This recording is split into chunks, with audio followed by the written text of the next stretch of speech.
Hai, masih bersama saya, Mr. Z, bicara. Tentu saja bicara tentang kebenaran berdasarkan fakta, data, dan realita. Sangat menarik untuk ditonton, untuk disimak ya teman-teman ya. Apa yang terjadi pada sidang kedua Nikita Mirzani terkait dengan pembacaan eksepsi oleh terdakwa Nikita Mirzani dan pengacaranya. Teman-teman, saya melihat bahwa eksepsi sangat, ya kalau saya menilai, saya mengatakan itu eksepsi luar biasa ya, dengan tebal 120 halaman dan dibacakan secara bergantian. Ini luar biasa dalam artian ketebalan ya, ketebalan. Kemudian saya kira sang pengacara juga berhasil,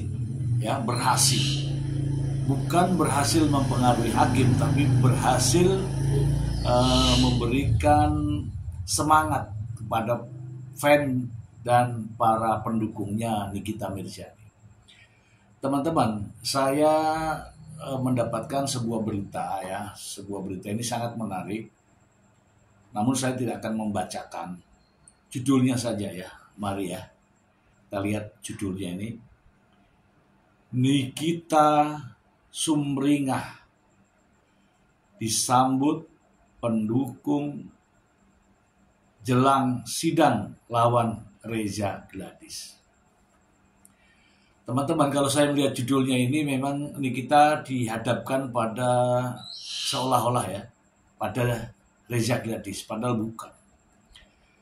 Sejujurnya Nikita Mirzani ini berhadapan dengan jaksa penuntut umum karena Reza Gladys sebagai warga negara melaporkan apa yang dialami kepada institusi negara, kemudian negara membawa ke peradilan, ke proses persidangan.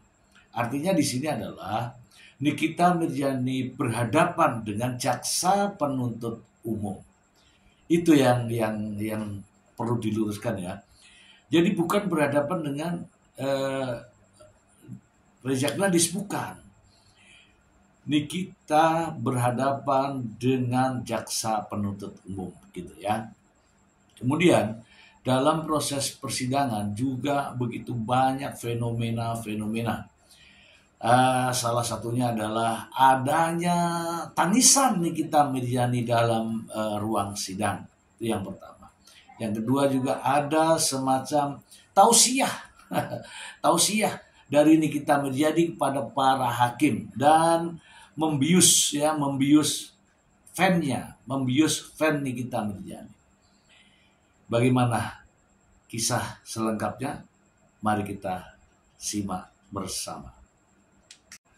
Sebagaimana diatur dan diancam pidana dalam pasal 45 ayat 10 junto pasal 20b ayat 2 Undang-Undang Republik Indonesia nomor 11 tahun 2008 tentang informasi dan transaksi elektronik sebagaimana yang telah diubah terakhir dengan Undang-Undang Republik Indonesia nomor 1 tahun 2024 tentang perubahan kedua atas Undang-Undang Republik Indonesia nomor 11 tahun 2008 tentang informasi dan transaksi elektronik junto pasal 55 ayat 1 ke 1 Kitab Undang-Undang Hukum Pidana. Atau kedua, mereka yang melakukan, yang menyuruh melakukan, dan yang turut serta melakukan perbuatan dengan maksud untuk menguntungkan diri sendiri atau orang lain secara melawan hukum dengan ancaman pencemaran nama baik, dengan lisan maupun tulisan, atau dengan ancaman akan membuka rahasia, memaksa seseorang supaya memberikan sesuatu yang seluruhnya atau sebagian kepunyaan orang itu atau orang lain, atau supaya membuat hutang atau menghapuskan hutang. Perbuatan terdakwa sebagaimana ayo teman-teman bantu tap-nya ya, tap layar. Ayat 1 Kitab Undang-Undang Hukum Pidana junto pasal 55 ayat 1 ke 1 Kitab Undang-Undang Hukum Pidana. Di sini saya melihat ya bahwa sang pengacara Nikita Mirzani, Fahmi Bamit, membacakan eksepsinya.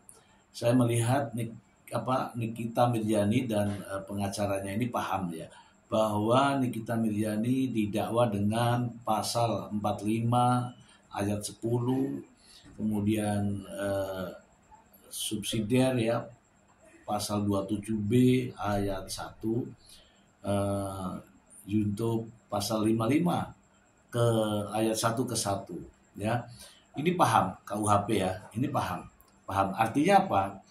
Ketika menanggapi adanya eksepsi ini, artinya Nikita Mirzani dan juga pengacaranya paham atas dakwaan jaksa, memahami dengan kejadian yang sebenarnya, adanya uang 4 miliar yang mengalir ke rekening seseorang atas permintaan daripada Nikita Mirzani.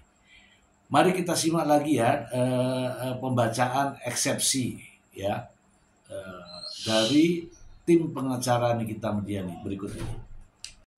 Yang disampaikan jaksa penuntut umum dalam surat dakwaan yang sama sekali tidak termuat di dalam ketentuan pasal 2 ayat 1 Undang-Undang Tindak Pidana Pencucian Uang, bahwa berdasarkan uraian tersebut di atas, oleh karena jaksa penuntut umum dalam surat dakwaannya telah terbukti tidak menguraikan jenis tindak pidana asal atau predikat krim apa yang dilakukan terdakwa Nikita Mirzani, maka dengan demikian menurut hukum surat dakwaan jaksa penuntut umum merupakan surat dakwaan yang tidak cermat, tidak lengkap dan tidak jelas. Oleh karenanya cukup beralasan hukum agar majelis hakim yang memeriksa dan mengadili perkara ini menyatakan surat dakwaan jaksa penuntut umum nomor register perkara PDM 154-JKTSL garing EOH-2 garing 06/2025 tanggal 5 Juni 2025 batal demi hukum atau setidak-tidaknya menyatakan surat dakwaan jaksa penuntut umum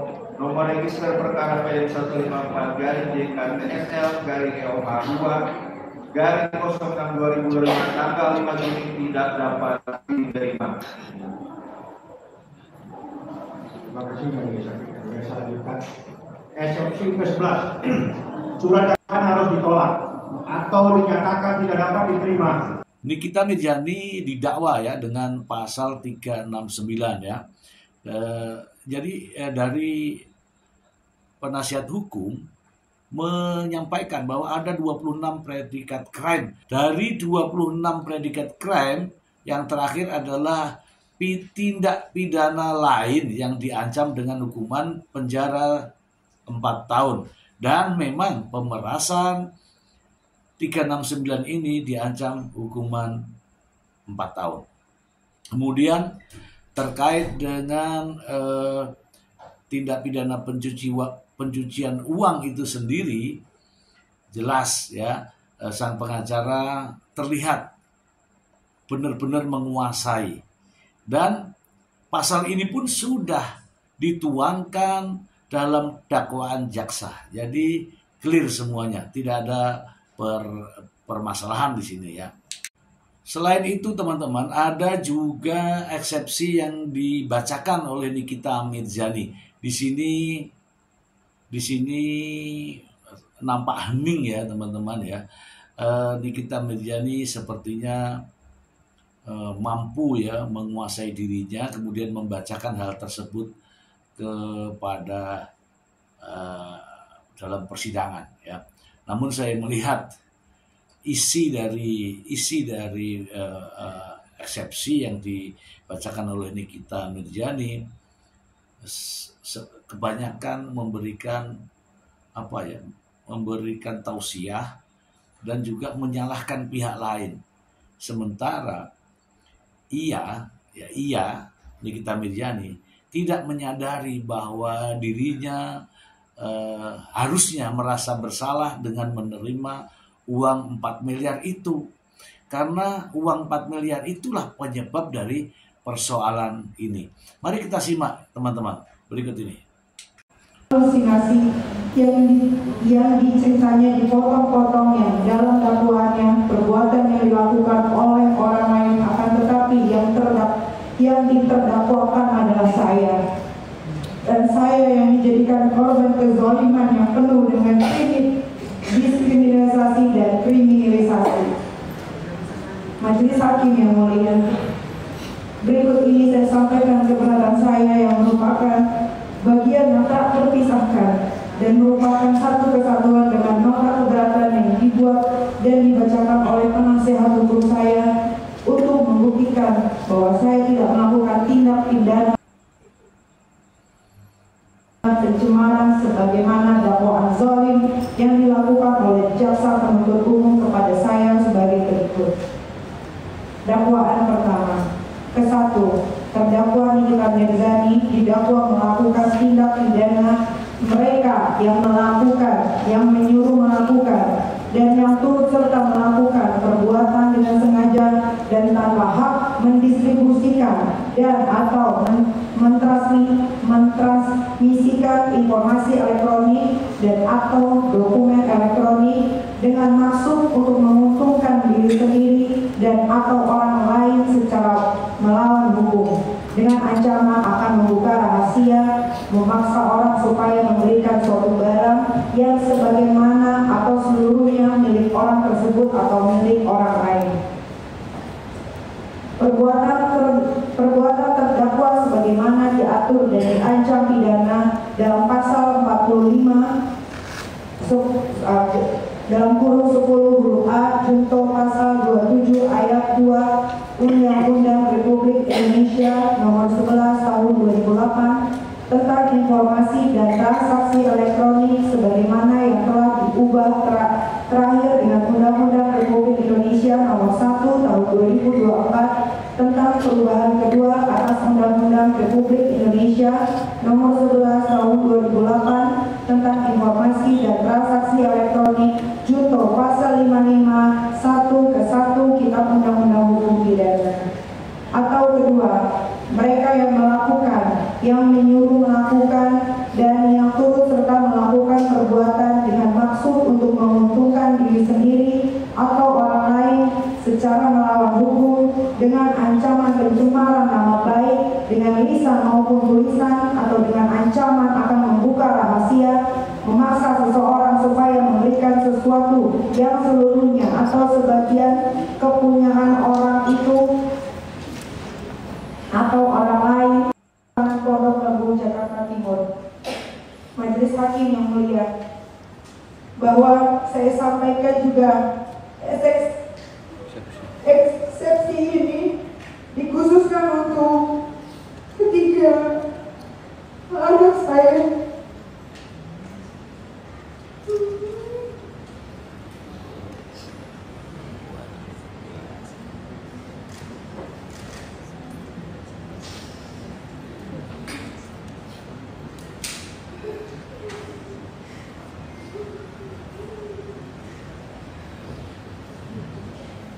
Yang bernama Laura Mika Mawardi, Askara Kila Mawardi, dan Arkana Mawardi, bahwa percayalah, kami bukan seorang pelaku teroris, kami bukan pelaku pembunuhan, kami juga bukan gembong narkoba. Akan tetapi, mengapa kami diperlakukan seperti penjahat yang sangat berbahaya untuk negara kesatuan Republik Indonesia tercinta ini?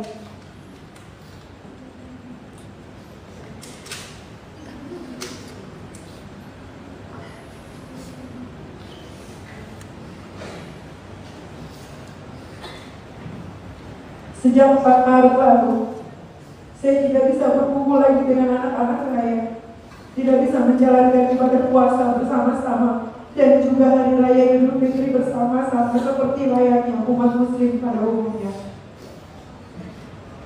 Hal ini sangat menyayat hati dan menyiksa batin saya. Teruntuk ketiga anakku, kami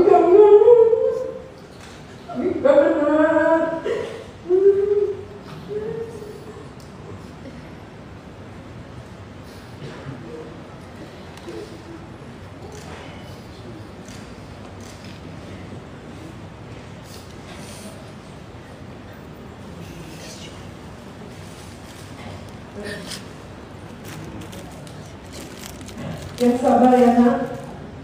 Dan jangan lupa selalu berdoa. Nah, teman-teman, jadi saya menilai ya, secara umum sang pengacara Fahmi Bahmid berhasil, yaitu berhasil menyajikan drama dalam proses pembacaan eksepsi. Berhasil meyakinkan, bukan meyakinkan hakim, bukan meyakinkan saya, tetapi meyakinkan fan-nya, ya, meyakinkan fan daripada Nikita. Kemudian juga ada keberhasilan lain yaitu menghadirkan orang-orang atau para fan yang memberikan dukungan kepada Nikita Mirzani untuk hadir di pengadilan dan memberikan semangat kepada Nikita. Bahkan ada yang minta Nikita Mirzani dibebaskan. Mari kita simak.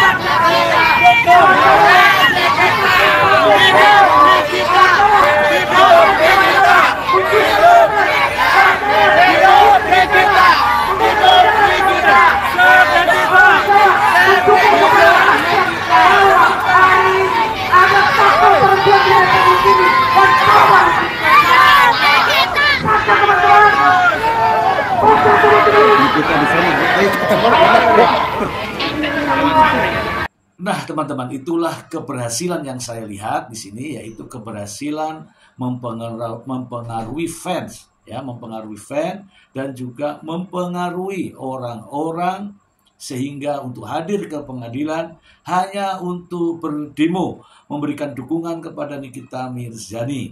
Namun saya yakin ya, hakim dalam penegakan hukum tidak mudah ya dipengaruhi oleh hal-hal semacam ini. Hakim akan melihat dari fakta yang ada dalam persidangan. Dan saya meyakini eksepsi yang begitu banyak, kan sih saya lihat copy paste, ya kan? Banyak kan copy paste, dibaca ulang, sudah dibaca di depan, dibaca ulang, ya nggak ada masalah. Tapi kebanyakan adalah copy paste. Namun saya yakin tidak mampu mempengaruhi hakim. Dan menurut pendapat saya, eksepsi ditolak dan akan dilanjutkan pada proses persidangan selanjutnya setelah putusan selah. Dan kita akan ikuti terus ya perkembangan dari kasus ini, dan saya pribadi saya akan membahasnya bukan karena Nikita Mirzaninya, bukan, tapi karena permasalahannya, tindak pidananya, agar menjadikan edukasi buat kita semua. Semoga bermanfaat. Terima kasih. Bye.